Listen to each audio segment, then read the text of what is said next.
솔직히 말해. 솔직히 말하라고! 과자가 왜 이렇게 비싸진 거야? 니네가 담합했지? 안녕하세요. 거기 혁신이죠. 진행자 이상학입니다. 지금 보이는 이 그림이 원뿔형 설탕인데요. 설탕 덩어리가 예전에는 귀족, 왕실, 부유층만 먹을 수 있는 사치품 중 하나였다고 합니다. 보석만큼 귀하신 몸이라서 지금도 역시 설탕은 빼놓을 수 없는 원료인데요. 빵, 과자, 음료수, 심지어 의약품과 화장품 원료까지 정말 다양한 곳에 쓰이고 있어요. 그런데 제가 왜 설탕 얘기를 꺼내냐? 다 이유가 있습니다. 오늘은 특별히 두 분과 동시에 3자 연결로 이야기를 나눠볼 건데요. 설탕과 아주 긴밀한 관계가 있다고 합니다. 어떤 분인지 연결해 보겠습니다. 자, 그럼 나와 계신 두 분 인스타 감성을 살짝 뿌려서 설탕처럼 스윗하게 자기소개 부탁드립니다. 안녕하세요. 저는 공정거래위원회 제조카르텔 조사과에서 근무하고 있는 우병훈 서기관입니다. 제조카르텔 조사과는 제조업 부문의 담합을 조사하는 부서고요. 저는 설탕 담합 사건 조사 업무를 함께 수행했습니다. 네, 반갑습니다. 예, 안녕하십니까. 저는 1997년도부터 29년차 공정거래위원회에서 근무하고 있는 정문홍 사무관이라고 합니다. 제조카르텔 조사과에서 설탕 담합 사건 조사 업무를 했고요. 얼마 전부터 부산 사무소에서 근무하고 있습니다. 맞습니까, 사무관님? 잘 안 받아주시네요, 사무관님. 그래서 저는 좀 스윗한 자기소개를 바랬는데 두 분 굉장히 딱딱하십니다.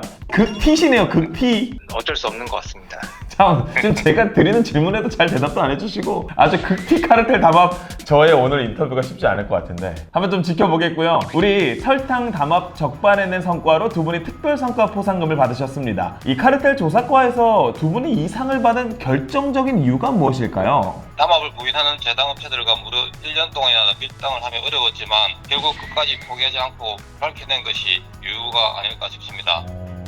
근거 자료 확보가 힘들면 그냥 종결하기 쉽거든요. 증거 확보도 힘들고 자백도 없는데 이전을 계속 포기하지 않고 해결해서 그 공을 인정받은 것 같습니다. 와, 대단하십니다. 진짜 집요하시군요. 저희들이 좀 한집요합니다. 자, 그런데 보게 되면 소비자들은 물가가 오르면 그냥 올랐나 보다 라고 생각하지 담합 때문이라고 생각은 안 할 것 같아요. 뭐 붕어빵이 3개에 1,000원이었는데 2,000원이 됐어. 그럼 붕어빵 파는 분을 욕하지 제당업자가 담합으로 설탕값이 올라서 붕어빵이 올랐구나, 사실 이러진 않거든요. 이게 담합인지 혹은 자연스러운 시작가 형성인지 어떻게 구분하는지가 좀 궁금합니다. 모니터링을 합니다. 예를 들어서 우크라이나 전쟁 당시에 각종 식료품 가격들이 급격히 올랐었는데요. 원료 가격이 오른 것에 대해서 사업자들이 가격을 어느 정도 올리는 건 당연히 있을 수 있는 일이라고 생각을 하고요. 그 수준이나 폭이 혹시 다 똑같은지, 아니면 원료 가격이 안정되어 가는 추세인데도 그런 것들을 반영을 제대로 안 하는 것들이 있는지, 그런 것들이 담합이 있을 소지가 있기 때문에 모니터링을 하고요. 때로는 내부 제보를 조사에 또 활용을 하기도 합니다. 와, 그럼 이게 쉽지 않네요. 시장의 흐름도 봐야 되고 전체적인 물가의 전반적인 흐름도 봐야 되는데 이게 조금 이상하다 하면 거기에 대해 조사를 시작하고 천천히 진행을 하시는 거군요. 네, 그렇습니다. 와, 이거 장난이 아니네. 그럼 두 분이 엄청 똑똑하시군요. 이 물가에 대해서 굉장히 잘 하시니까. 좋습니다. 자, 그럼 이 설탕 가격 담합 사건으로 두 분이 주축이 되어서 해결을 하셨는데, 유도 경기로 보자면 버티기의 달인인 정문홍 사무관님, 그리고 논리로 상대에게 매치기 공격으로 완승을 거둔 우병우 서기관님까지 이렇게 두 분으로 보이거든요. 두 분의 업무적인 역할은 어떻게 나눠서 진행을 하셨을까요?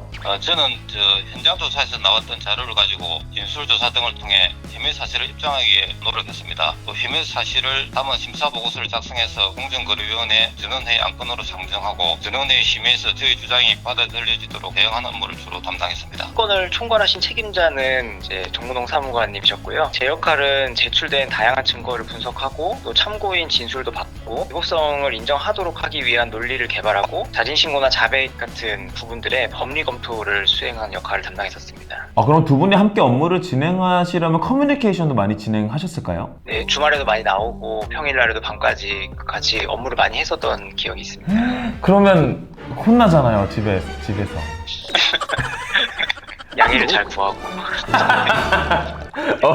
아, 좋습니다. 이 설탕 담합의 냄새를 맡고 바로 조사에 착수하셨을 것 같은데 요거 잡았다 했었던 스모킹 건이 뭐였을까요? 사실 저희가 현장 조사를 나갔을 때는 직접적인 가격 담합 증거를 발견하지는 못했었는데 담당자들끼리는 서로 만나기로 했다는 카톡이 남아 있었습니다. 여기에 아이디어를 많이 가져와 달라 이런 내용이 있었는데 무슨 아이디어인지 물어보면 조사하는 과정에서는 계속 다른 이야기를 했었습니다. 그런데 조사 대상 업체 내부 이메일을 보니 설탕 고객사가 ABC 이렇게 쭉 있으면 A사는 T사가 주도하고 B사는 S사가 주도한다는 자료가 남아 있었습니다. 저는 이 자료를 통해서 담합회사들이 수요처와 협상을 주도하는 업체를 서로 정해서 가격 협의를 하는 것이 아닌가 하는 의심이 들었었습니다. 그래서 조사해보니 설탕 고객사는 음료수 회사, 과자회사 등등 많은 고객사가 있는데 자기들이 협의했던 가격으로 거래할 수 있도록 특정 A 회사는 누가 가격 협의를 주도하고 B 회사는 누가 가격 협의를 주도한다는 그런 내용의 자료였습니다. 처음에는 이 주도한다는 말이 가격을 협의한다는 그런